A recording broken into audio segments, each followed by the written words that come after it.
Middle-earth Shadow of Mordor took me by surprise. I went in expecting a competent but forgettable open-world game set in Tolkien's universe. Well, that's not what I got. I've never been so wrong in all my life. Middle-earth Shadow of Mordor might just be the first next-gen game to have come out this generation so far. Let me tell you why.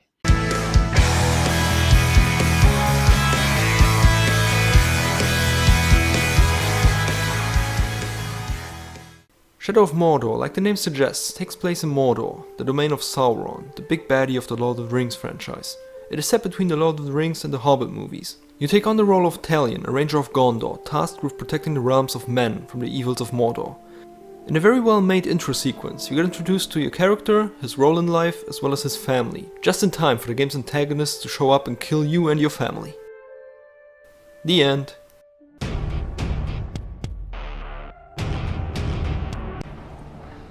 End? No, the journey doesn't end here. Death is just another path.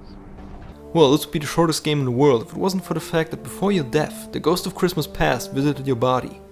Well, actually it's Celebrimbor, a very important character in Tolkien's mythos that never really got fleshed out in the movies. Why he's sharing your body is unknown at this point in the tale. But what is clear is that as long as he shares your body, you cannot truly die, for he has the mythical power of the respawn.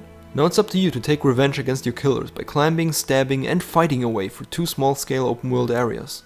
The gameplay is incredibly fluid and responsive, with a lenient stealth system, fast-paced climbing mechanics, and a combat system taken straight out of the Arkham games, with some cool ghost powers thrown in for good measure. The game also features some stunning visuals that do an excellent job of capturing Mordor's look from the movies. You even get a glimpse at more vivid parts of Mordor before it gets thrown into darkness. But the system that makes the game is the Nemesis system. The areas you explore are inhabited by an army of orcs ruled by the hierarchy. The goal in each area being to defeat the chieftains at the top. Every orc in the system has its own name, personality, strengths, weaknesses and fears. And every player's orcs will be different. The greatest thing about the system is how dynamic it is. Every time you die, the deck of cards that is the orc hierarchy gets reshuffled. This can lead to interesting situations like an orc grunt landing the killing blow on you and becoming an orc leader in the process. If you then encounter him again later in the game, he will remind you of the first time he killed you. The game's story is very competent and you learn some interesting facets of Sauron's rise to power and the creation of the rings. You can also see Sauron's face for the first time, though there are some guest appearances that make some of the plot border on fanfiction. But the best stories the game has to offer are the ones players write themselves by confronting the Nemesis system. Every player will have interesting stories to tell of orcs he encountered. One of my interesting stories involved an orc named Lamluk the Diseased. I first met him when I interrupted a duel he had with a different orc. I'm going to hurt you! You can hurt me too, though! Since Lamluk looked more dangerous, look at him. I wanted to help the other orc to kill Lamluk easy in the process. Well, that's not quite how it went down. The other orc died instantly and Lamluk killed me.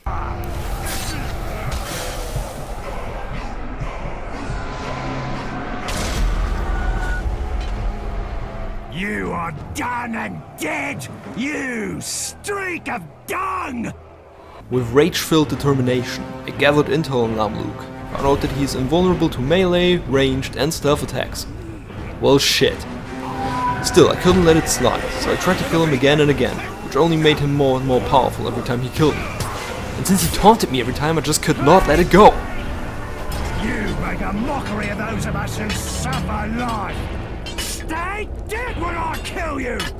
But I can barely describe the satisfaction I felt when I was finally able to exploit one of his weaknesses and kill him. I've rarely felt as fulfilled as I did after finally taking my revenge on that guy. The way you can use the system against the orcs is another interesting point. The orcs are always trying to raise through the ranks and you can help them on the way. You can help an orc who is about to be executed or intervene in an orc duel. That way you can make sure that the weaker orc is in command, which makes things easier for you. Unless it's Lamluk and you just fuck the whole thing up like I did.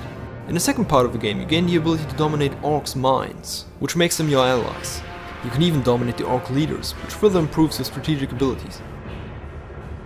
If there is an orc who has the annoying ability to always appear with his posse, you could find his bodyguards one by one before confronting him, and then at the opportune moment, he finds out that his friends are actually your friends. And it's especially hilarious if one of his fears is getting betrayed. Well buddy, we were onto something there. The Nemesis system also leads to a very rewarding gameplay loop. In order to gain intel on the orcs you're hunting, you need to interrogate certain orc grunts. Once you have the intel, you need to find the orc, sneak into his place, advise a plan based on his strengths and weaknesses, and then hope that another orc leader doesn't stumble upon you while you're busy. The game features a sandbox-style approach that lets you decide which orcs to kill and how to kill them, giving you a myriad of possibilities. You could poison their water, use the wildlife to your advantage, or just run in like a madman. Whatever works. This is a huge contrast to most open world games that might feature a big world, but the mission design is always very linear and limiting. The story missions of Shadow of Mordor are usually very interwoven with the Nemesis system, letting you approach objectives your way as much as possible. Also, because of this system, death becomes an interesting gameplay mechanic, since every time you die, the orcs do their thing and the hierarchy changes. This leads to you having to constantly adapt your approach. I can safely say that the orcs in this game are the most interesting and fun antagonists I've ever encountered in a game. Food! Oh, my belly thinks me throat's been cut. Funnily enough, so were yours. You're a funny guy, Sully. I like you. That's why I'm going to kill you last. The way they adapt to you and acknowledge your early encounters is a breath of fresh air that open world games truly needed. Riding a caragor? Do your feet ache? Let's rip him off your legs! Not like that, mad swine! Daring to face me without your beast! You'll regret that! This is especially noticeable if you compare them to the game's main antagonists, the Hand of Sauron and his commanders. They have very set personalities and you have to fight them in predetermined boss battles, which are the game's low point. Compared to the orcs that you can fight any way you want, that are always different, these guys are just static and boring. Meanwhile, the encounters with the orcs, as well as the player's relationship with them, feel very personal. Fortunately, the main antagonists don't appear too often. It is very interesting that I felt more anger towards an orc that ridiculed me than I felt for the guy that killed my family, just because one was a dynamically occurring event, while the other was a mere plot point. You're not worth the nicks you put in my blade.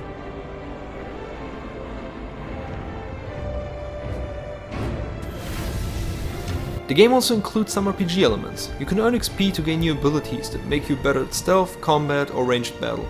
You can also find runes that you can equip on your weapons to give yourself certain bonuses. These runes are acquired by dispatching orc leaders.